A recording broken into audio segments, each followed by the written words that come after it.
Hello बच्चों, welcome back to the channel. So guys, हम लोग कर रहे थे चैप्टर 4 प्लानिंग। तो चलिए कंटिन्यू करते हैं चैप्टर को, देखते हैं आज हमारा क्या टॉपिक है। आज का जो हमारा टॉपिक है वो है steps in planning process. Okay, planning process का स्टेप्स क्या है। ओके, वेरी, ये आपका बहुत ही ज़्यादा इंपॉर्टेंट है। Okay, very very important for exam purpose. चलिए, पहला क्या है, सेटिंग ऑब्जेक्टिव्स। सबसे पहले हम प्लानिंग करते हैं। प्लानिंग क्यों करते हैं? ओके, हमारा जो ऑर्गेनाइजेशन का जो गोल है वो अचीव करने के लिए। जब कोई गोल ही नहीं रहेगा, जो कोई टारगेट ही नहीं रहेगा, जब कोई ऑब्जेक्टिव ही हमारा सेट नहीं रहेगा, तो हम प्लानिंग क्यों करेंगे? कोई फायदा प्लानिंग का? कोई फायदा नहीं। तो सबसे पहले हमारा जो ऑब्जेक्टिव्स है, जो ऑब्जेक्टिव है वो हमें सेट करना है। ओके, तो the planning process begin with identifying and setting the objective of the organisation. पहले ऑब्जेक्टिव सेट करो, उसके बाद प्लानिंग करना है उसको हासिल करने का। तो objective determine where to reach, मतलब हमें क्या करना है। हमारा ऑब्जेक्टिव है कि हमें प्रोडक्शन इंक्रीज करना है, हमें प्रोडक्शन इंक्रीज करना है या फिर सेल इंक्रीज करना है। कोई भी ऑब्जेक्टिव हो सकता है। ओके, तो हमारा अगर सेल इंक्रीज करना है तो हमें प्लान करना होगा उस हिसाब से। तो अब हमारा मान लो हमको सेल इंक्रीज करना है 10% से या 20% से, तो हमारा क्या है, ऑब्जेक्टिव सेट हो गया।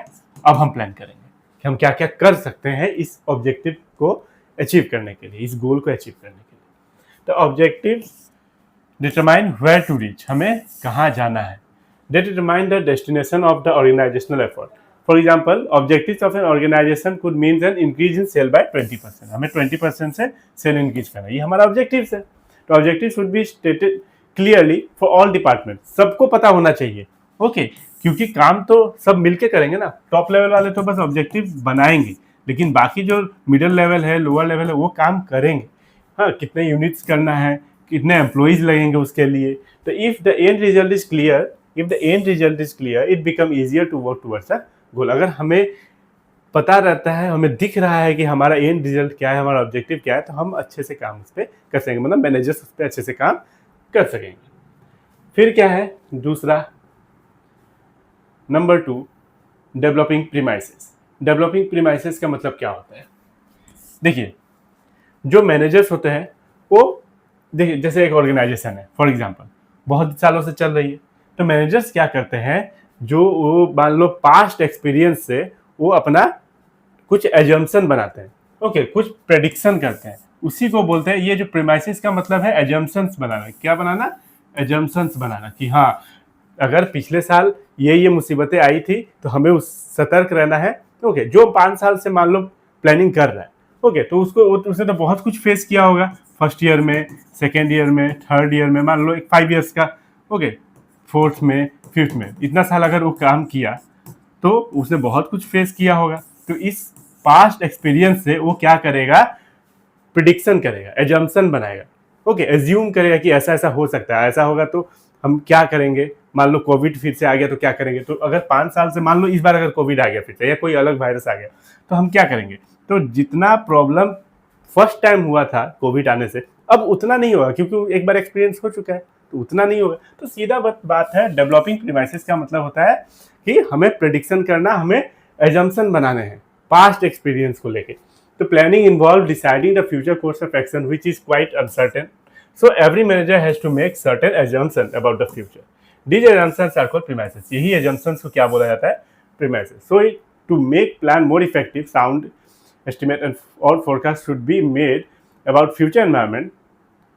For example, forecasting is important in developing premises as it is a technique of gathering information. Okay, इसका मतलब क्या, हम इन्फॉर्मेशन गैदर कर रहे हैं, हम एज्यूम कर रहे हैं कुछ, या हम प्रेडिक्ट कर रहे हैं, मतलब हम क्या, हम इन्फॉर्मेशन गैदर कर रहे हैं कि हाँ ऐसा ऐसा होगा तो क्या कर सकते हैं हम।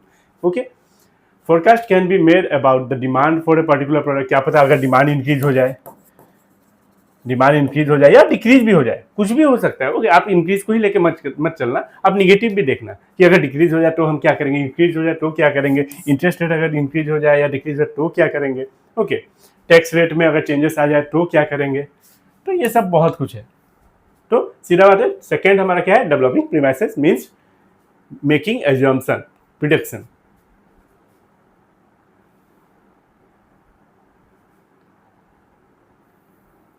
Identifying alternative course of action.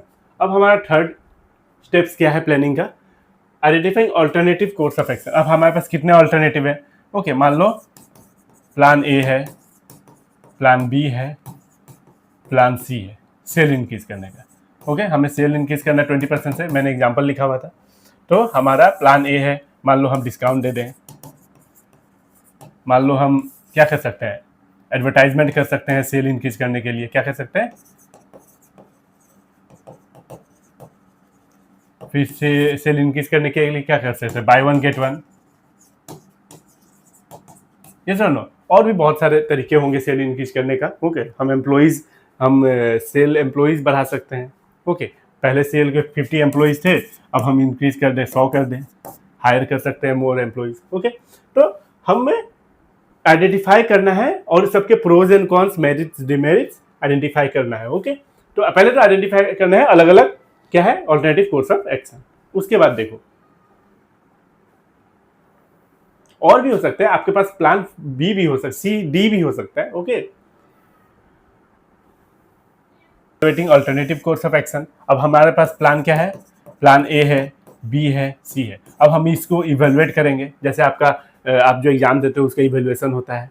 Okay checking होती है कॉपी, आप चेक करेंगे कि इसका मेरिट्स क्या है, डिमेरिट्स क्या है, तीनों का, कौन ज़्यादा प्रॉफिट देगा हमको, कौन ज़्यादा नुकसान पहुंचाएगा, जो अच्छा नहीं है उसको हटाएंगे और जो अच्छा है उसको एक्सेप्ट करेंगे। ओके तो ईच कोर्स विल हैव, देखो हमें एनालाइज करके जो अच्छा दिख रहा है प्लान कॉपी में वैसे नहीं लेना है, सिलेक्ट नहीं करना है, हमें एनालाइज करेंगे।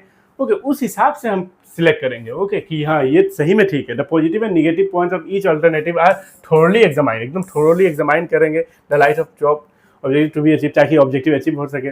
All the alternative should be compared and evaluated in the light of the feasibility cost. हाँ हमारे पास अगर मान लो ये प्लान बी है, ओके प्लान बी हमें अच्छा लग रहा है, ओके सी और डी को, सी ए और सी को हमने क्या हुआ एलिमिनेट कर दिया। तो क्या प्लान बी मतलब उतना, मान लो हमारे पास रॉ मटेरियल है कि नहीं, मतलब फिजिबिलिटी है कि नहीं, रॉ मटेरियल है कि नहीं, हमारे पास उतने एम्प्लॉई है कि नहीं, उतना कैपिटल है कि नहीं, हम एक्सेप्ट तो कर लिए कि ये प्लान बी सही लग रहा है, लेकिन उतना कैपेसिटी है कि नहीं हमें ये प्लान बी को इम्प्लीमेंट करने का। Okay cost, consequences, benefit and so on. Okay फिर आता है आपका सिलेक्टिंग ऑल्टरनेटिव। ओके अब सिलेक्ट कर लिया हम लोगों ने, अब क्या कर लिया, प्लान बी को हमने सिलेक्ट कर लिया। ओके सिलेक्ट कर लिया प्लान बी को।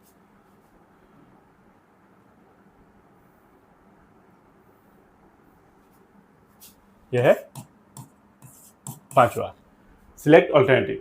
After evaluating the various alternatives, the next step is to select the most suitable course of action. This is the real point of decision making. अब ये है real point of decision making. हमने इतना मेहनत क्यों किया, आखिर हमने सिलेक्ट कर ही लिया कि हाँ ये अच्छा है, हमने थोड़ी उसको देखा, पढ़ा और उसको देखा कि हाँ ये लॉजिकली पॉसिबल है, ये सिर्फ कॉपी में दिखने में अच्छा नहीं लग रहा है, हमारे पास उतना एम्प्लॉइज भी है, उतने कैपेसिटी है हमारे पास कि हम इतना कॉस्ट भी कर सकते हैं। ओके इतना पैसा लगा सकते हैं और हम इसको सिलेक्ट करते हैं। Alternative to be selected should be the most feasible, profitable and with least negative consequence. सबसे कम, अगर मान लो प्लान बी में क्या है, सबसे कम निगेटिव पॉइंट्स मिल रहे हैं जिसको हमने सिलेक्ट किया है। तो इम्प्लीमेंट द प्लान। अब हम क्या करेंगे, छठा नंबर में प्लान को इम्प्लीमेंट करेंगे। ओके प्लानिंग करते क्यों है, अब एक्शन में आना है।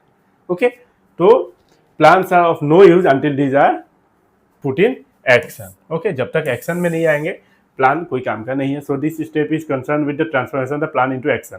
अब एक्टिविटी स्टार्ट होगा, प्लानिंग जो कॉपी पे है वो अब ग्राउंड लेवल पे उसको इम्प्लीमेंट करेंगे। The plan has to be effectively implemented by the real executor. Okay it involves organising the various resources and securing cooperation, participation and commitment to the member of the organisation. तो जो भी resources है, जो भी commitment किए थे, जो participate करेंगे, सबको मिलके गोल को अचीव करने के लिए प्लान बी को इम्प्लीमेंट करना, एक्शन में लाना चालू कर देंगे। ओके तो इम्प्लीमेंट हो गया। उसके बाद खत्म नहीं होता है यहाँ पे, हमें मतलब मैनेजर्स को, मैं जब बोलता हूँ हमें तो आप समझ लेना मैनेजर्स को अब फॉलो अप एक्शन करना है। फॉलो अप एक्शन मतलब ये आप सीधा समझ लो, इसका मतलब है, यहाँ लिख देता हूँ, मॉनिटरिंग करना, देखते रहना कि अरे ये क्या कर रहे हो, काम अच्छा से करो, ये क्या कर रहे हो, काम अच्छा से करो।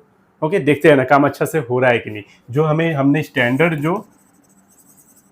स्टैंडर्ड या फिर आप टारगेट बोल सकते हो, टारगेट जो हमने सेट किया है क्या वो एक्चुअली वैसा ही हो रहा है कि नहीं। ओके, तो after implementation of plan the last step is to periodically review. हाँ, देखते रहना है कि हमारा काम सही से हो रहा है कि नहीं, जैसा हमने स्टैंडर्ड सेट किया था, जो टारगेट सेट किया था उस तरीके से हमारा मतलब जो रियल है, जो एक्चुअल में जो काम हो रहा है उससे सेम मैच कर रहा है कि नहीं, टैली हो रहा है कि नहीं। The plan must be constantly monitored. देखिए आइए, constantly monitored, follow up means monitoring करना, constantly monitor and in case of any deficiency, अगर कुछ गड़बड़ है तो हम क्या करेंगे, अगर कुछ दिक्कत आ रहा है, मान लो हमारा सेल इंक्रीज करना था, ये समझ लो, और सेल इंक्रीज नहीं हो पा रहा है, तो हम क्या करेंगे, उसमें थोड़ा मॉडिफाई करेंगे, ओके, चेंज करेंगे और उस सेल्स तक पहुंचेंगे जितना हमको टारगेट चाहिए था। ओके, तो हमको लगा ना उसी समय चेंज करना होगा कि हाँ।